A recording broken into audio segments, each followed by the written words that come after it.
ماذا تفعل مع العميل اللي مش راضي يديك اي بيانات على السكوب ولا اي بيانات عن الريكوايرمنت؟ هتشتغل معاه ازاي؟ تعالى كده ندخل في السيناريو دوت. انت مدير مشروع والمشروع بتاعك داخلي، بتعمل تطوير احد حاجات الشركه عندك في الشركه بتاعتك يعني، والشركه عباره عن 3 اخوات. والثلاثه اخوات دول انت بتعمل لهم برزنتيشن وجاي تقول لهم يا جماعه انا عايز اكولكت الريكوايرمنت منكم وقولوا لي ايه الريكوايرمنت اللي انتوا عايزينها عشان نعمل الجزء الجديد في المصنع. حلو الكلام؟ في 2 اخوات اكتف جدا بيتابعوا معاك وبيتكلموا معاك. الاخ الثالث ده اخوهم الثالث وليه نسبه مش زيهم يعني، قاعد مش مركز تماما وكل تركيزه مع التليفون. كل ما اكلمه هو مش مركز معاه خالص. خلاص تقريبا خلصوا هما الاثنين اخواته، خلصوا كل المتطلبات والاجتماع هيخلص والراجل ده ما اتكلمش ولا كلمه. اخواته بقول لك ايه، احنا عايزين المصنع يبقى كذا، يا ساعه كباسيتي كذا، الكرينز تبقى كذا، قعدوا يديك تفاصيل ونفسهم الجزء ده يبقى ازاي. التالت قاعد ما بيتكلمش. يلا انا التالت بقى، ماشي؟ انا اخوهم ده. حضرتك موافق على اخواتك؟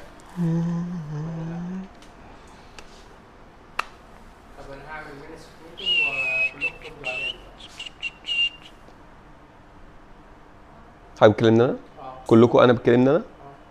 حضرتك عارف شغال ايه في الشركه عندنا؟ حضرتك عارف انا مين؟ لا ما ينفعش حضرتك تكلمني بالشكل ده. وبعدين انا مش بلعب على فكره، مش بلعب. انا بتكلم الشركه بتاعتي في انجلترا. لحظه واحده، خليك معايا هرد عليك حالا. ايوه يا حسام، ما قلت لك بيع يا حسام القصر اللي في لندن جايب كام يعني؟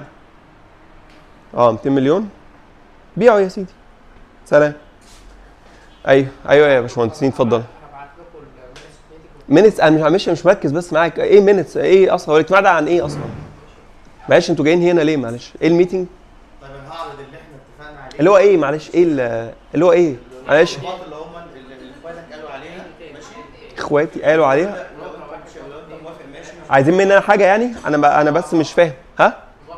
موافق على ايه؟ على النقاط نقطه 1 2 3 اللي احنا اتفقنا عليها. انا ما ده السؤال. هم اخواتي قالوا الريكوايرمنت بتاعتهم. بالظبط. طب انت عايز مني ايه بقى؟ ريكوايرمنت على ايه بقى؟ على التطوير اللي محتاجينه في والله شوفوا يا جماعه، احنا واثقين فيكم، انتوا مستقبلنا. التطوير ده هيخدم الشركه، هيخدم البلد. عاجبني جدا البرزنتيشن اللي انتوا عملتوها، عاجبني الالوان جدا، الفونت. فكرني اسالك على الفونت، محتاج اعرف منك الفونت ايه لان هايل. ربنا يوفقكم وانتوا فخر مصر. حضرتك موافق على السكوب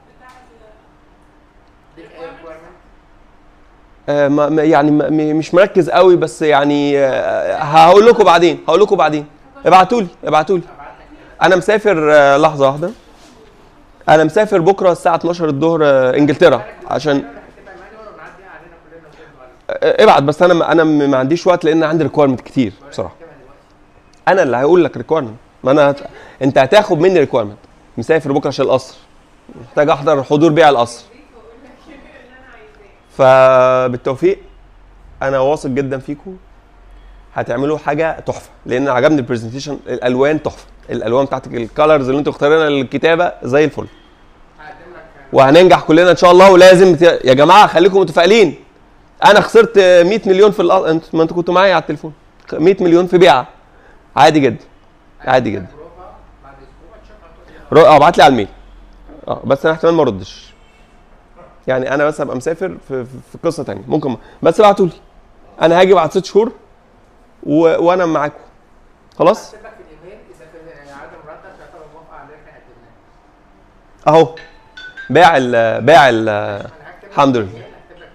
ايوه يا حسين، بكره هاجي لك. بكره هاجي لك. خليه ياجل هيروح فين؟ الشهر العقاري. التجمع الخامس بتاع لندن. ماشي انا هبقى هناك. سلام. انا موجود. مع السلامه. تمام يا شباب. اي اسئله ثانيه؟ نقطه في اي كتاب او اي ايميل ان لو عدم مرتب خلال 40 ساعه يعتبر موافقه على اللي احنا. انت بقى ما تقوليش الكلام ده في وشي، ما انا هتعصب. انت بتقول لي انا بره. يعني اللي يحصل ايه؟ الراجل ده مش عارف تمسكه، ملوش ملكه. هتعمل معاه ازاي؟ زئبق صح؟ هتعمل معاه ايه؟ اللي هيحصل كالتالي، ان انت هتقول خلاص انا هركز مع اخواته الاثنين وتاخد منه فعلا الريكويرمنت بتاع اخواته الاثنين وتكتب. هيجي لك الراجل ده بعد قد ايه؟ بعد 6 شهور، والقصر بتاعه هيخسر فيه وهيفلس. هيجي يقعد لك بقى انت يقول لك ايه ده ايه يا باشمهندس اللي انت عامله وانا قلت لك كده. الله الله الله، انت ما جبتش، طب مش كنت تقول لي؟ طب انا كنت في لندن، مش كنت اجيب لك البتاع وانا جاي؟ فاهم؟ انا ما كانش قصدي كده، اللي قلت لك انا ما كانش قصدي كده، قصدي حاجه ثانيه. انا ما كنتش اقصد ده، لو كان قال اصلا انا وانا تعرضت لها كتير. ايوه، تعمل ايه بقى لهذا الرجل الذي لا يتم التحكم فيه؟ هو ده السؤال، هو ده التريك.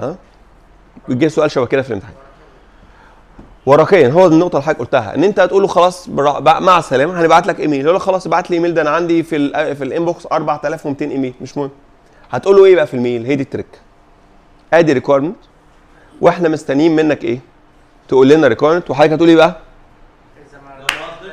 في خلال بس خلاص اقفل حزم الميل يعني، فاهم؟